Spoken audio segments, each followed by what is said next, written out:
La Corée du Nord, le pays le plus fermé du monde. Les journalistes étrangers ne sont pas les bienvenus dans cet état policier. Après plusieurs mois d'attente, nous avons obtenu l'autorisation de tourner, ce qui n'était pas arrivé depuis longtemps à une équipe de télévision.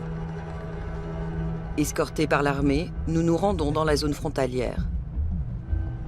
Des employés du ministère de la Culture ont pour mission de ne jamais nous perdre de vue.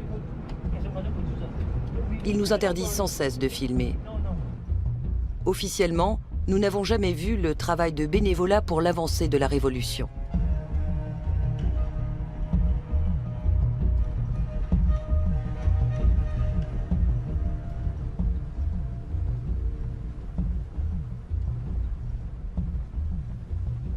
Au 38e parallèle nord, là où passe la frontière, nous apercevons la Corée du Sud. Devant nous s'étend un couloir de 4 km de large, la zone démilitarisée. Pour Kim Chang-jun, colonel des troupes frontalières, c'est toujours la guerre froide.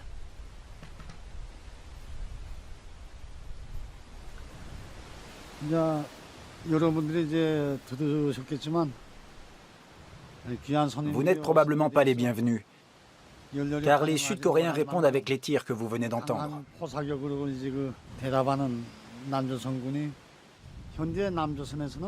En ce moment, les armées américaines et sud-coréennes mènent des exercices militaires conjoints. Ils nous provoquent, à notre porte. L'Amérique nous a encore forcés à développer des armes nucléaires. Notre pays est tout petit, mais aujourd'hui, il est devenu si grand et célèbre. Nous n'avons jamais tiré une flèche contre l'Amérique.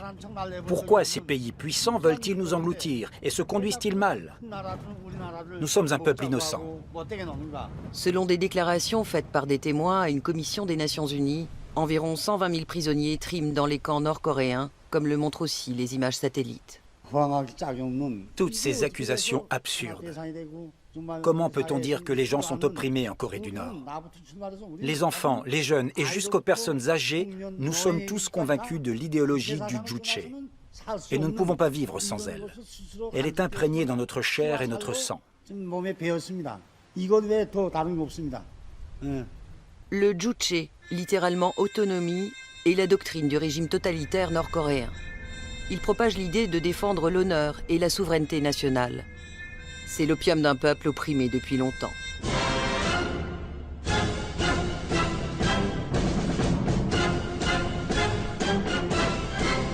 Des brigades de motivation à Kaesong, ville frontalière du sud-ouest du pays. Mais en Corée du Nord, le socialisme n'est que l'enveloppe d'un culte du chef quasi religieux.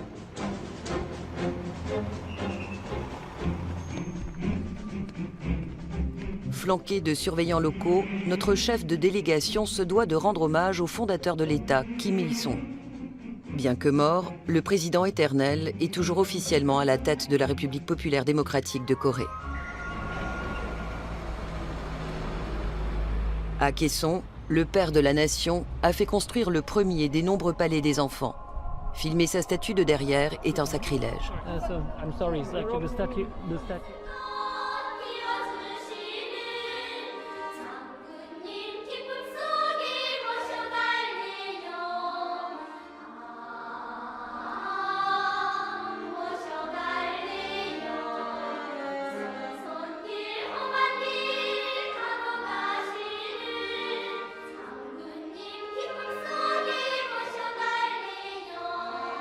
Celui qui montre un manque de ferveur patriotique dans ses paroles ou son comportement est dénoncé et puni.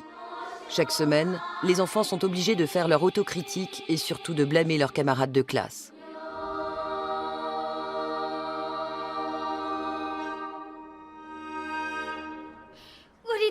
Notre cœur est dans cette chanson.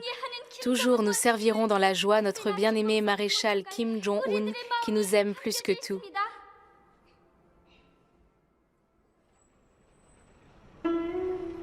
La Corée du Nord est sortie de notre temps.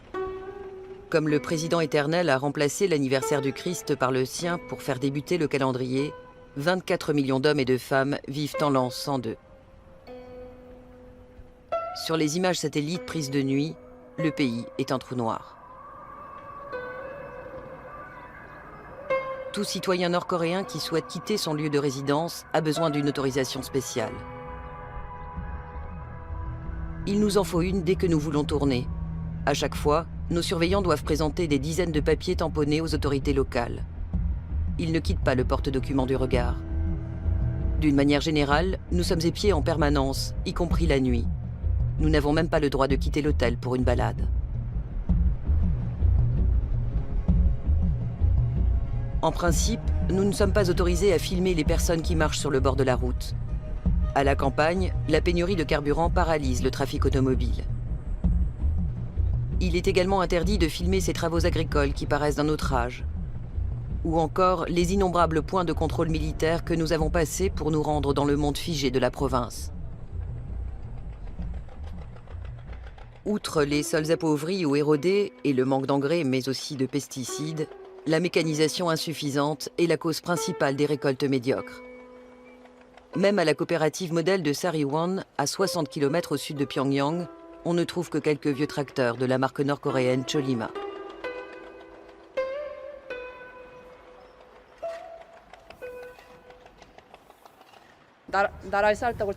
Il est de ma responsabilité de remplir le pot de riz du pays.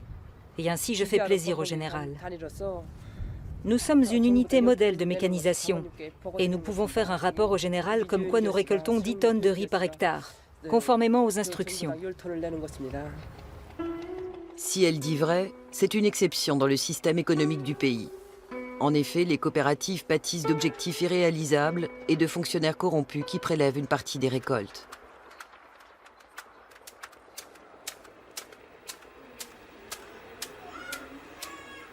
Toutefois, seule une fraction d'enfants souffrent encore de malnutrition dans certaines régions, depuis que les paysans peuvent cultiver des potagers et vendre les excédents sur les marchés. Comme Kim Sun-hee, 62 ans. Nous n'avons rien à envier au monde. Nous vivons dans une très bonne maison, sans rien payer. Et comme mon mari et moi étions des travailleurs assidus, nous recevons chacun 600 grammes de riz par jour de l'État. En tant que sage-femme, j'étais très fière de mettre au monde des enfants qui pourraient devenir des scientifiques, des héros un jour. Après, j'ai suivi mon mari ici. J'étais si fière d'être une agricultrice qui remplissait le pot de riz du pays. Le travail n'était pas difficile, mais intéressant. Aujourd'hui, je bénéficie d'un soutien de l'État comme étant une personne méritante. À la coopérative, j'étais principalement responsable de la distribution des documents de propagande.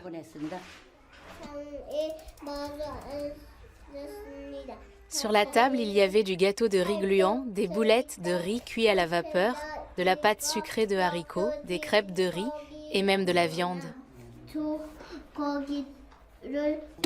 Ces petits-enfants doivent croire que la Corée du Nord est un pays de cocagne. Le traumatisme de la famine est encore profondément ancré dans les esprits.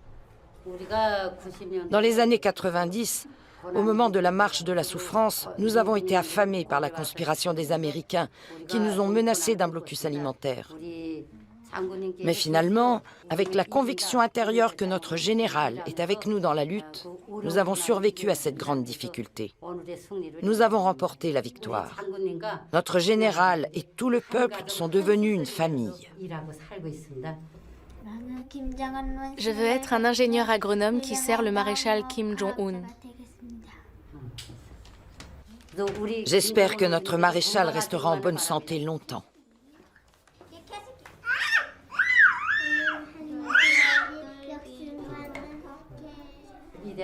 Le jour où le bien-aimé général Kim Jong-il est entré dans notre maison, je me suis sentie comme si c'était mon propre père qui rendait visite à sa fille mariée. Le général a salué le fait que mon mari et moi avions joliment décoré la maison, et j'ai été très heureuse. Il a également posé des questions sur le gaz de méthane, a commenté positivement notre plaque à la porte et a même été voir la cage du lapin. Le bien-aimé général m'a demandé si le téléviseur fonctionnait bien. Je lui ai dit que je regarde la télé tous les jours. Et il a dit « Alors vous qui êtes fermier, vous regardez la télévision tous les jours ?»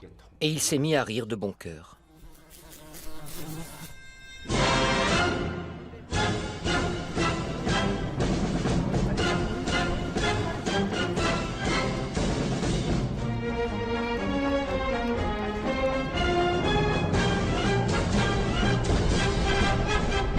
Des camions militaires équipés de moteurs à combustion. Là encore, interdit de filmer. Face à la menace de la guerre, à la pauvreté et aux fléaux tels que les sécheresses ou les inondations fréquentes, le Juche doit insuffler confiance et motivation et chasser toute trace de morosité. Dans le sud du pays se dressent les montagnes de diamants, ou Kumgansan. Pour les Coréens, c'est un lieu sacré, dur et tendre à la fois, comme ils se voient eux-mêmes. Longue vie aux idées du Juche, notre objectif est élevé. Les slogans du président éternel sont gravés partout dans le granit. Ce pèlerinage est une récompense pour les camarades loyaux, comme les membres de cette brigade de Pyongyang. La fierté nationale des Coréens du Nord culmine au sommet du Kumgansan. Selon la mythologie du Juche, le président éternel Kim Il-sung a reconquis ces montagnes pour son peuple qui a longtemps été sous le joug des Chinois et des Japonais. Depuis, le Juche répond au désir d'une nation forte et indépendante. À cette époque, les Japonais ont creusé ici, dans nos montagnes, pour trouver des ressources minérales précieuses. Mais notre guide n'a pas voulu les échanger avec notre bonheur. Il a clôturé la mine et y a établi un lieu de bon repos. Quand j'ai entendu le guide camarade, j'ai été tellement émue. Nous, travailleurs ordinaires, nous pouvons nous rendre au Kumgansan sans avoir à nous soucier de l'argent, ce qui était autrefois le privilège des riches. Une telle chose serait impensable dans les pays capitalistes. Nous sommes les seuls au monde à garder le socialisme, n'est-ce pas? Quand nous serons à nouveau réunis, les peuples coréens du Sud et du Nord pourront venir au Kumgansan et s'y rencontrer.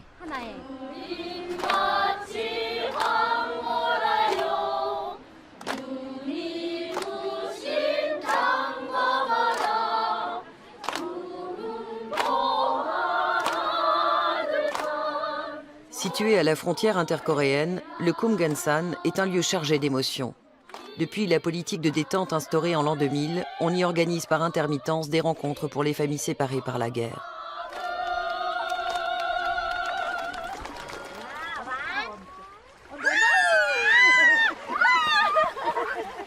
Parmi les nombreux Coréens qui n'ont plus de contact avec leurs proches depuis des décennies, seules quelques centaines ont pu se revoir à ce jour, au pied du Kumgansan, qui s'étire jusqu'à la mer du Japon.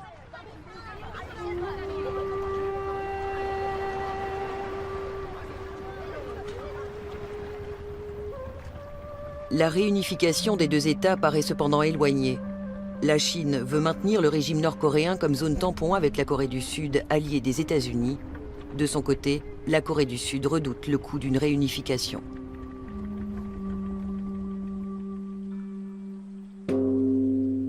Durant des siècles, le Kumgansan a été le centre spirituel du bouddhisme coréen. Sur 14 monastères, le Shingesa est le seul qui ait survécu. L'idéologie officielle de la Corée du Nord ne tolère aucun autre culte que le sien. Les chrétiens sont persécutés sans merci et les bouddhistes considérés comme des ennemis. Seuls quelques-uns de leurs temples ont été conservés comme éléments du patrimoine culturel national. Kim Jong-un est le plus jeune des deux moines de ce monastère vieux de 500 ans. Notre grand chef a garanti la liberté de religion et a même mis un paragraphe spécial dans la Constitution. Par conséquent, nous, bouddhistes, préservons notre foi et vivons avec elle. Paragraphe 18, chapitre 5.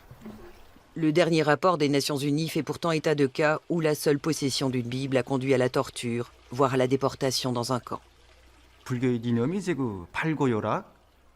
Il existe des similitudes entre le bouddhisme et l'idéologie du Juche. Libérer l'homme de la douleur pour construire le paradis terrestre, la prévention de l'exploitation de l'homme par l'homme, l'évitement de la souffrance causée par les invasions et les guerres. Notre puissante armée est là seulement pour protéger le pays, parce que les Américains veulent nous dévorer. Oui, ils veulent nous manger. L'impérialisme mondial veut nous engloutir, mais l'armée du peuple nous défend.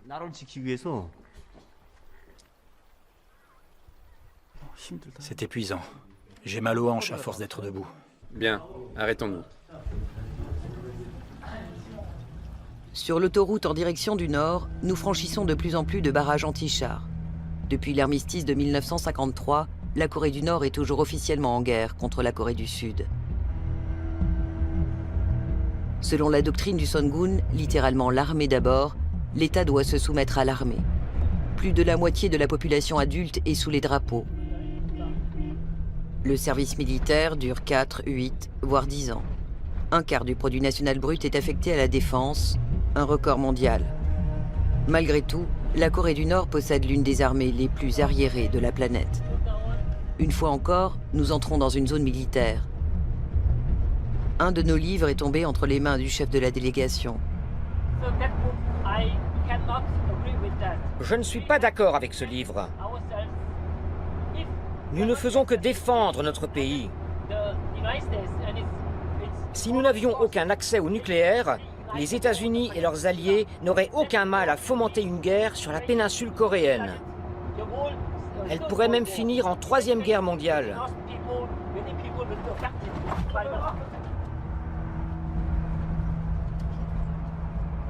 L'appareil politique a réussi à faire croire aux Nord-Coréens que leur petit pays était menacé par le reste du monde. Cela renforce la cohésion du peuple sous la houlette d'un chef paternaliste. À 165 km plus au nord-ouest, nous atteignons Pyongyang.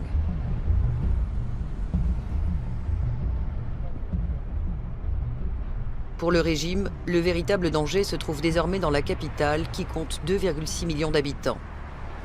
Une nouvelle élite marchande y a vu le jour et elle a besoin de liberté d'action pour son développement économique. Elle est de moins en moins dépendante des faveurs de l'État et des privilèges qu'il octroie, comme des postes dans l'administration ou l'armée. C'est cette élite en plein essor qui pourrait déclencher un changement de l'intérieur. La production industrielle publique, elle, reste toujours soumise aux contraintes de l'économie planifiée. L'usine textile de Songgyo en est le parfait exemple. Mais ici aussi, il souffle un vent de renouveau. De plus en plus de tissus sont importés de Chine, transformés en sous-vêtements ou en vêtements de sport et réexpédiés dans ce même pays. Parmi les 1100 ouvrières de l'usine, Lee Yen-hyang, 25 ans, est considérée comme la plus efficace. Je suis encore jeune. Et les jeunes ne sont pas fatigués, même s'ils travaillent beaucoup. L'idée que j'effectue ma tâche pour améliorer le bien-être du peuple me permet d'être toujours en forme et motivée.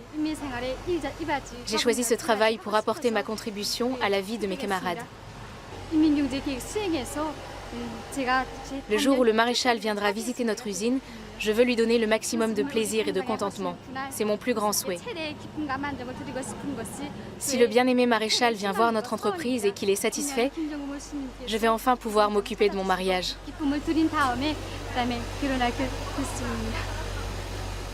Le régime essaie timidement de faire le grand écart entre la planification et l'économie de marché contrôlée. 13 nouvelles zones économiques spéciales doivent voir le jour. Cela assurera à la Chine une main-d'œuvre encore moins chère que sur son sol et à la Corée du Nord un apport essentiel en devises. Depuis l'effondrement de l'Union soviétique, le géant voisin est le principal partenaire économique. Il maintient la Corée du Nord en vie avant tout par l'importation de ressources naturelles. Malgré l'embargo international, le ministère du Commerce s'efforce de rendre le pays plus autonome par le biais de joint ventures. Mais pour la plupart des investisseurs étrangers, le terrain est trop glissant. D'abord, la Corée du Nord n'offre pas les garanties d'un état de droit. Ensuite, c'est toujours le règne de l'opacité et de l'arbitraire. Enfin, les investisseurs occidentaux risquent d'y ternir leur image de marque.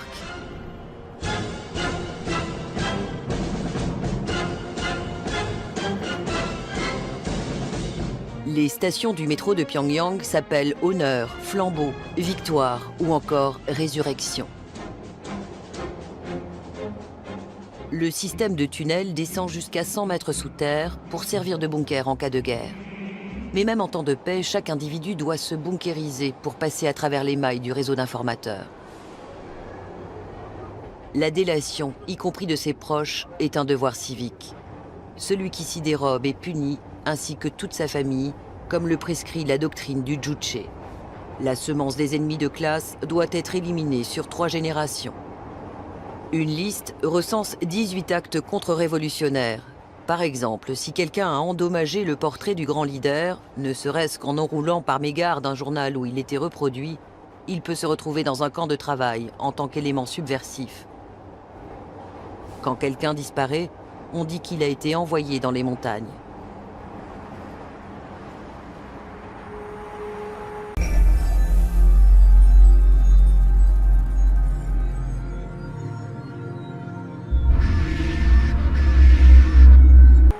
Même dans les tours d'habitation modernes, des surveillants peuvent faire irruption n'importe quand, au moindre soupçon, y compris la nuit.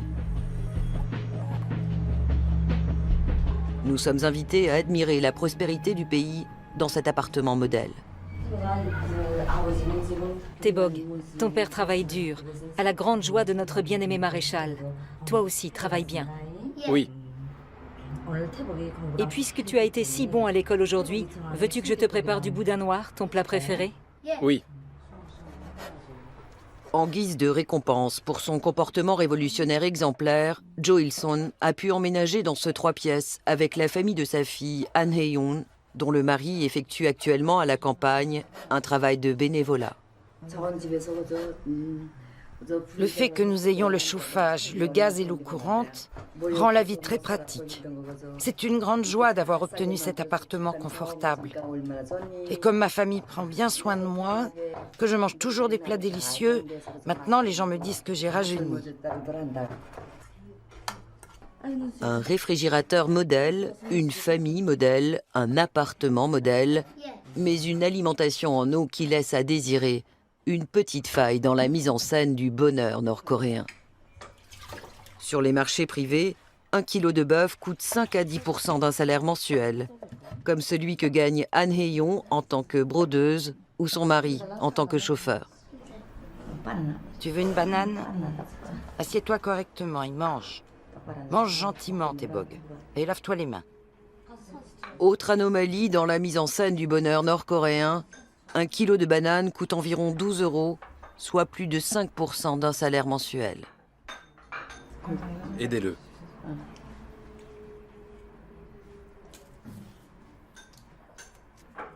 Régale-toi. Tu dois avoir faim. C'est bon, Tebog? Ta grand-mère t'a donné quelque chose de vraiment délicieux.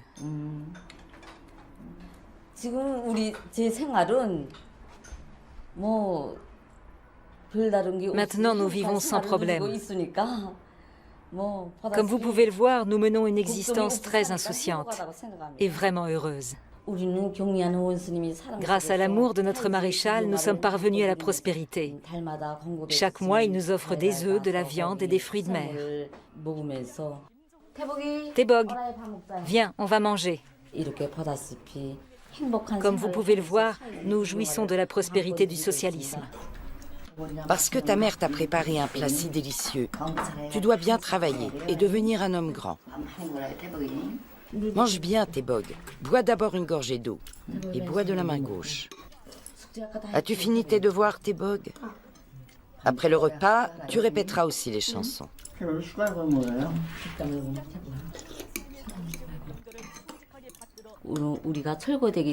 Avant de nous installer ici, nous vivions dans un appartement de 30 mètres carrés. Maintenant, nous profitons de ce logement de 90 mètres carrés et du luxe du socialisme. Notre rue de Sanzon est un cadeau d'amour de notre père général, à l'occasion du 100e anniversaire de notre grand leader. A-t-elle pris part aux pleurs collectifs à la mort du grand leader?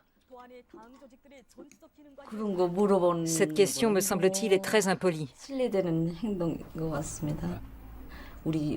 Quand nous avons perdu notre père général, tous les membres de notre peuple ont éprouvé une profonde tristesse. Nous avons tous pleuré.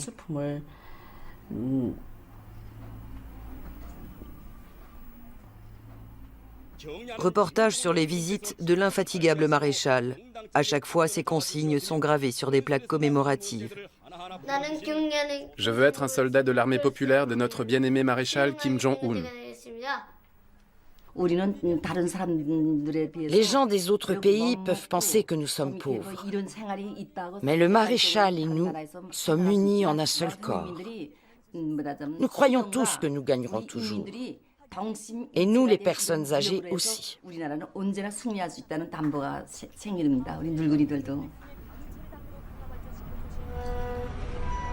Des lieux de pèlerinage sont destinés à nourrir la foi dans la doctrine du Juche. Tout comme son fils, le leader bien-aimé Kim Jong-il, le président éternel et soleil éternel de l'humanité Kim Il-sung est une icône nationale omniprésente avec plus de 30 000 statues et 2 fois autant de tableaux. Quant au portrait de l'actuel dirigeant Kim Jong-un, pilier spirituel et phare de l'espoir, ils ne seront exposés qu'après la fin du deuil de son père.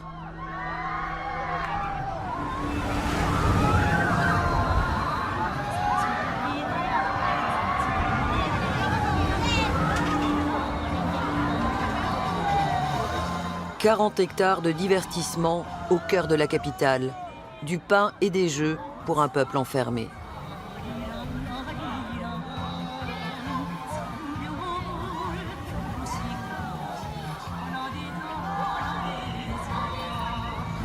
Tous les soirs, la foule se presse à l'entrée du Kaesong Yuwonji, l'un des nombreux parcs d'attractions de Corée du Nord. Le despote Kim Jong-un a décrété que ses sujets devaient s'amuser.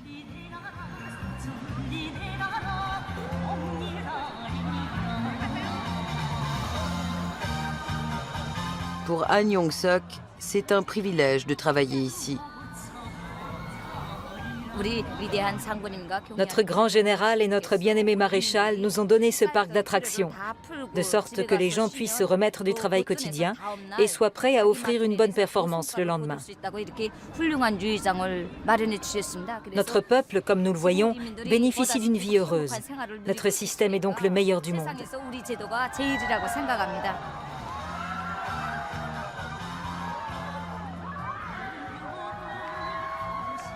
Depuis 60 ans, on serine aux Coréens du Nord que leur pays est le plus heureux au monde.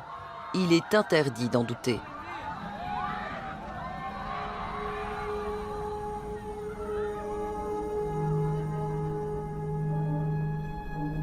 Même à Pyongyang, où vivent leurs familles, nos surveillants se sont installés à notre étage de l'hôtel.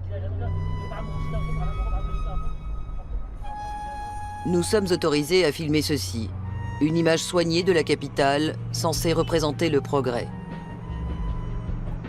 Mais pas cela.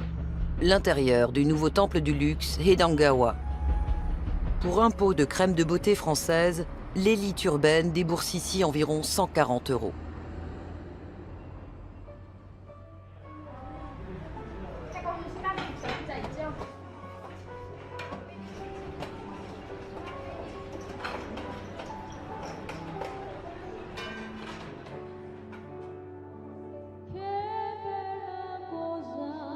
Si l'accès au monde extérieur est réservé à la nomenclatura, on peut désormais assouvir son envie d'ailleurs dans la dizaine de restaurants privés de la capitale, en général des joint ventures, comme la pizzeria Pyeongchonghaeun.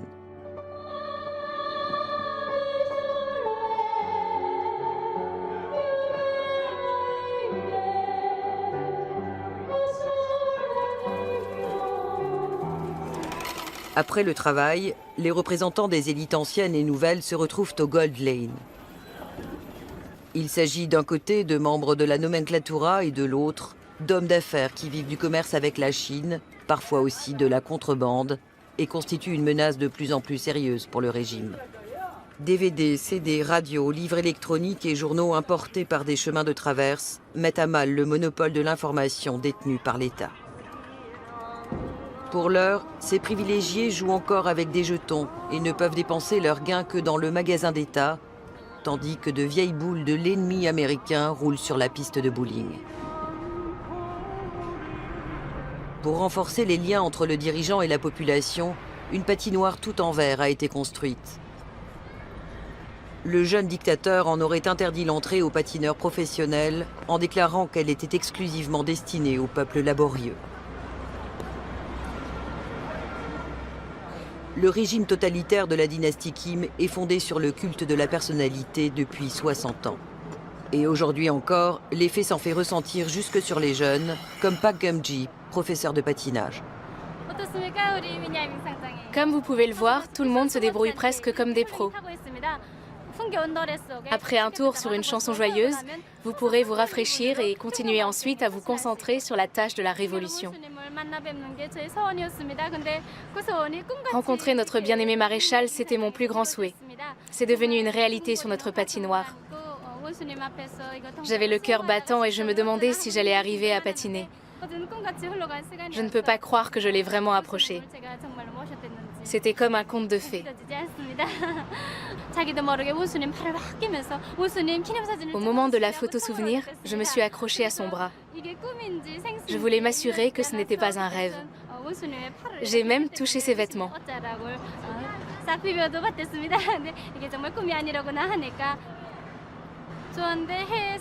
Je n'ai jamais vécu à l'étranger, mais qui sait? En tout cas, dans le pays où je vis, rien ne me manque. Je suis très contente de tout. Mon pays est le meilleur, peut-on lire ici. 60 ans d'isolement et d'endoctrinement ont transformé le peuple en une immense secte. Enfermés dans une folie d'envergure nationale, les 24 millions de Nord-Coréens vivent sans contact avec le monde extérieur et sans accès à Internet. Ils sont constamment abreuvés de propagande, manipulés par la presse et la littérature du parti et placés sous étroite surveillance. Le régime répressif a classé la population en 3 castes et 51 sous-groupes, selon l'origine et la relation au système. Cela détermine de façon irrévocable les chances de promotion et le lieu de résidence de chaque citoyen. Seuls les camarades loyaux de la classe centrale, en général des membres du parti, des héros de guerre et des travailleurs dévoués, peuvent habiter dans la capitale, où le niveau de vie est nettement plus élevé que dans le reste du pays. De nos jours, les sonneries de téléphones portables retentissent dans les rues de Pyongyang. On recense d'ores et déjà 2 millions d'abonnements, limités toutefois aux appels intérieurs.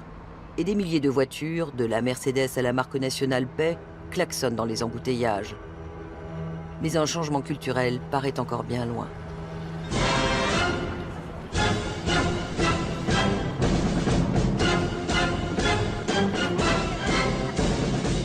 10 octobre, rituel obligatoire pour célébrer l'anniversaire de la fondation du Parti du Travail. L'épicentre du Juche est le monument de Mansudae, tout juste restauré. Selon cette doctrine, les phénomènes naturels tels qu'un brouillard soudain ou un arc-en-ciel sont censés annoncer et protéger l'esprit du président éternel. Le culte de la personnalité puise ses racines dans la tradition familiale confucéenne. Tel un patriarche, le président éternel est un soutien pour ses sujets qui doivent tisser des liens plus forts avec lui qu'avec leur propre famille. Des espions rôdent partout. Couper la tête ou les pieds des statues sur une photo est puni par la loi. De même, on encourt une peine si l'on ne s'incline pas assez en avant, assez longtemps ou assez respectueusement.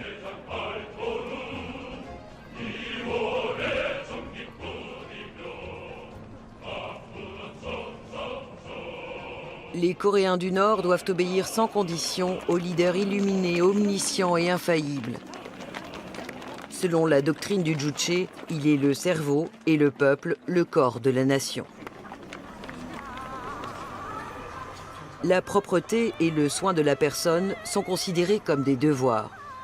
Pour cela, les citoyens loyaux de la capitale peuvent se rendre dans ce salon de coiffure dirigé par Lee In-soon. Habituellement, en coiffure masculine, nous avons 2 types de coupes. Les cheveux courts ou les cheveux longs. Nous aimons les coiffures qui expriment un esprit frais et passionné. Les Nord-Coréens portent généralement leurs cheveux aussi courts que possible, de façon à ce qu'ils soient toujours propres et soignés. C'est parce que depuis longtemps, les Coréens aiment beaucoup la propreté qu'on nous appelle le peuple blanc. Et c'est vrai qu'il y a un intérêt croissant pour la beauté. C'est une orientation vers un style de vie plus civilisé, plus beau et plus propre.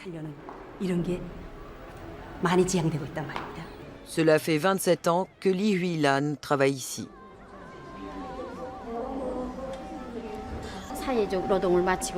Après une journée de travail, les femmes de Corée du Nord viennent ici pour prendre soin d'elles-mêmes. C'est comme une vertu. Mon souhait, que nos femmes poussent en avant les roues de la Révolution. Je veux mettre ces femmes bien coiffées devant notre bien-aimé maréchal pour qu'elles soient aimées et estimées.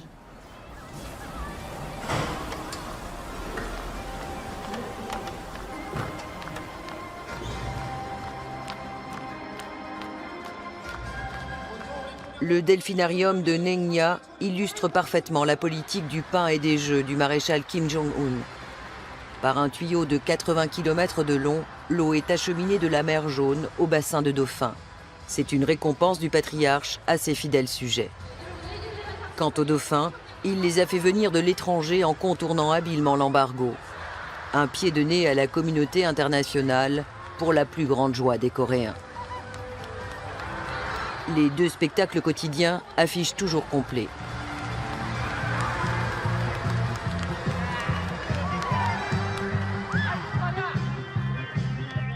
Après la cérémonie au monument du grand leader, une fête populaire est organisée dans le parc de Molanbon.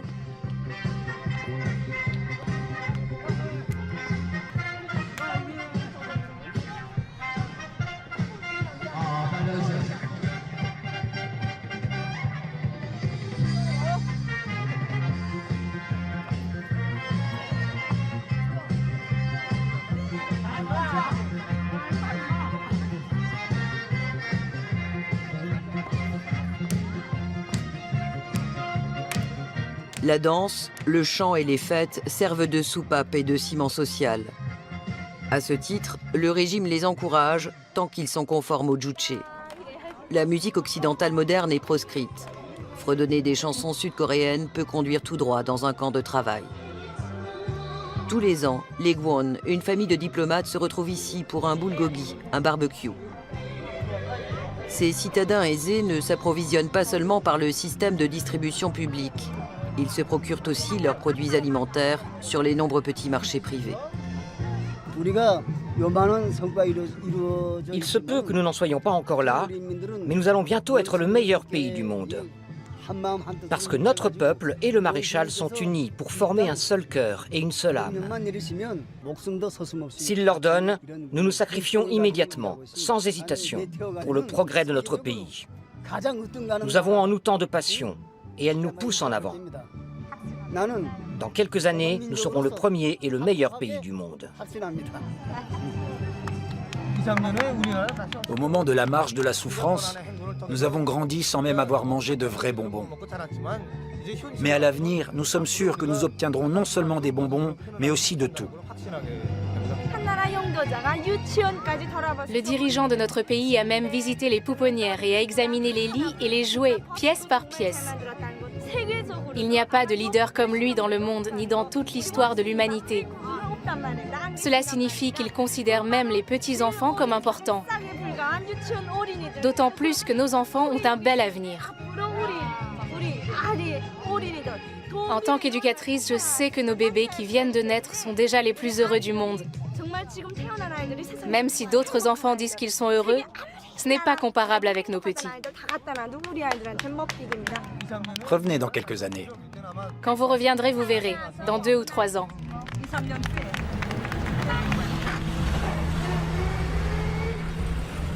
Pour l'heure, en tout cas, il y a encore une panne d'électricité et des files d'attente aux stations de tram. Ces images, nous n'étions pas autorisés à les prendre en quittant la capitale.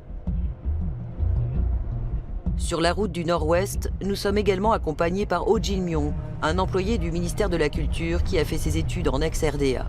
Selon lui, les critiques du juche tiennent de la propagande impérialiste. Ici, en Corée du Nord, personne n'est malheureux. L'idéologie du juche est basée sur le principe philosophique suivant. L'homme est maître de tout. Autrement dit, le peuple décide de tout. Le dirigeant Kim Il-sung est le père de la nation nord-coréenne. Donc, personne ne peut dire « je retire mon badge à l'effigie du président ». C'est à peine concevable pour nous. Vraiment inhabituel. Certains Coréens du Nord qui se sont enfuis racontent qu'il n'y a pas de liberté chez nous. Ils décrivent notre pays de manière farfelue, tout simplement parce que ça les aide à survivre dans le monde capitaliste. Ils mentent pour pouvoir supporter leur vie infâme. Des camps de rééducation, par exemple, je n'en ai jamais vu. Nous n'en avons pas.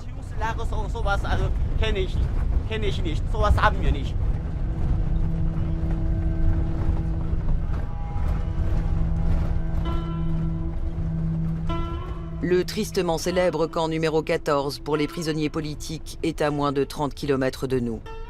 À 70 km plus à l'est et au nord se trouvent les camps 1 et 18.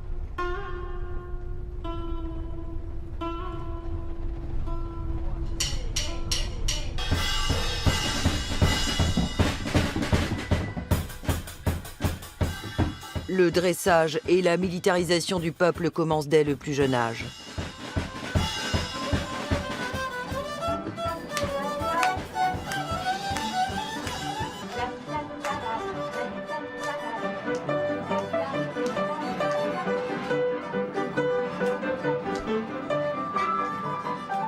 Les enfants doués en musique sont tenus de s'exercer 3 à 5 heures par jour, comme dans cette école maternelle modèle où le juche doit défier toutes les influences du monde extérieur et être transmis à la future génération.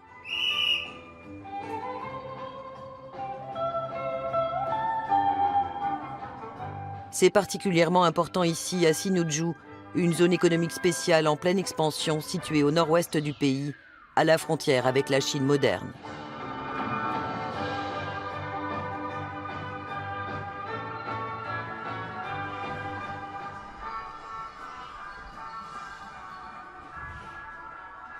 Chaque mot de la directrice Kim Ok-sung, âgée de 72 ans et fidèle au juche, est consigné par 2 surveillants locaux, comme nous l'avons souvent vu faire au cours de notre voyage.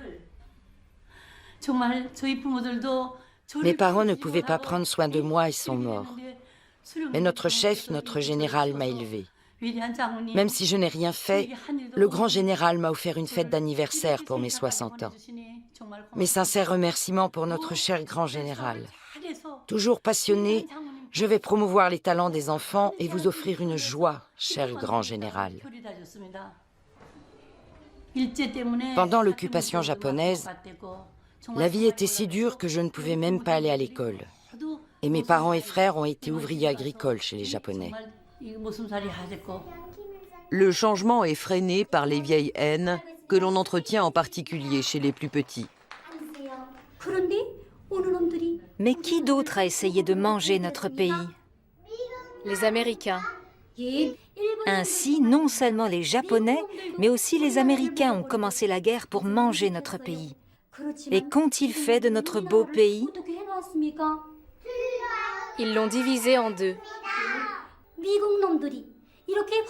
Les Américains ont divisé en 2 notre pays en paix. Alors, quel genre d'individus sont ces Américains? Ce sont des méchants. Ce sont des méchants, et en même temps nos ennemis. Que devons-nous faire avec ces méchants? Il faut les frapper. Le véritable danger pour le régime arrive en douce sur de minuscules clés USB. On y trouve par exemple des séries télé de la riche Corée du Sud qui font douter du bien fondé de l'État communiste. C'est une menace subtile qui ne vient pas des armes atomiques du Sud, mais du Nord, où le monde extérieur s'infiltre via la Chine. Une menace qui entame la foi dans le juche. 50 000 personnes, 20 000 véhicules et des milliers de tonnes de marchandises franchiront bientôt ce pont suspendu sur le fleuve Yalu. En parallèle, de plus en plus de contrebandiers, aidés de militaires corrompus, passeront les 1400 km de frontière avec la Chine et le nombre de travailleurs clandestins en provenance de Corée augmentera inévitablement.